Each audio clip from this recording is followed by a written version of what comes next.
শুরু করিতেছি মহান আল্লাহর নামে, যিনি পরম করুণাময় এবং অত্যন্ত দয়ালু। আপনারা যারা আমার ফ্রেন্ড ফলোয়ার আছেন, বিভিন্ন সময় বিভিন্নভাবে আমার উপর কষ্ট পেয়েছেন, তাদের উদ্দেশ্যে একজন সাবেক এমপি হিসাবে আমি দুটি কথা বলতে চাই। আমি আপনাদের এই সংস্কার, কোটা সংস্কার যে আন্দোলন, এই আন্দোলনে বা বৈষম্য বিরোধী ছাত্র আন্দোলন, এই আন্দোলনে কোটা সংস্কারের জন্য আমি সবসময় আপনাদের সাথে ছিলাম এবং এটাতে যারা আহত নিহত হয়েছেন তাদের পক্ষেও, এই বিচারের পক্ষেও আমি ছিলাম। কিন্তু আমার ব্যর্থতা হচ্ছে কি, আমি আপনাদেরকে বুঝাইতে পারি নাই। এটার জন্য আমি সম্পূর্ণ ব্যর্থ হয়েছি এবং আমি এই ব্যর্থ হওয়ার জন্য আমার যারা ফলোয়ার আছেন, যারা আমাকে নিয়ে প্রত্যাশা করেছেন, সবার কাছে আমি দুঃখ প্রকাশ করতেছি। আমি আপনাদেরকে আরেকটি কথা বলতে চাই। এখন যে কাঠামোগত সংস্কার আপনারা চাচ্ছেন, দেখেন এই সংস্কারের জন্য আমি বহু বছর আগে থেকে কাজ করে যাচ্ছি।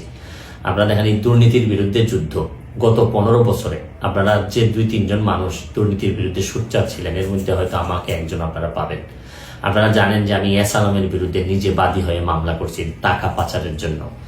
আপনারা জানেন যে আওয়ামী লীগের বর্তমান কমিটির যিনি প্রচার সম্পাদক আব্দুস সুবহান গোলাপ, তার আমেরিকাতে 9 বাড়ি থাকা নিয়ে আমি নিজে বাদী হয়ে মামলা করছি। আমি পুলিশের সাবেক আইজিপি বেনজিরের বিরুদ্ধে নিজে বাদী হয়ে দুদকে মামলা করছি।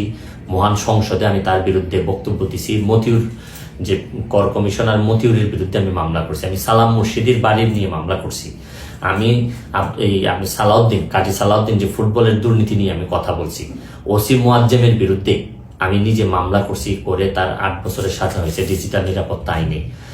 আপনারা জানেন যে জীবনে যত ঝুঁকি ছিল, আপনারা জানেন যে এই কোটা আন্দোলন শুরু হওয়ার 2 সপ্তাহ আগে আমি প্রেস কনফারেন্স করে বলতে বাধ্য হয়েছি, আমি জিডি করছি যে আমার জীবনের উপর হুমকি আছে এইসব দুর্নীতির বিরুদ্ধে প্রতিবাদ করতে গিয়ে।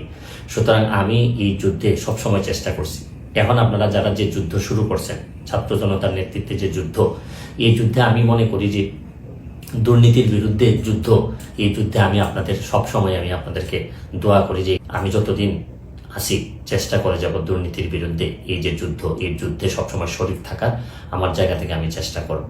এই বলে আজকের মতো বিদায় নিচ্ছি। ভালো থাকুক আমার বাংলাদেশ, ভালো থাকুন সবাই। ধন্যবাদ।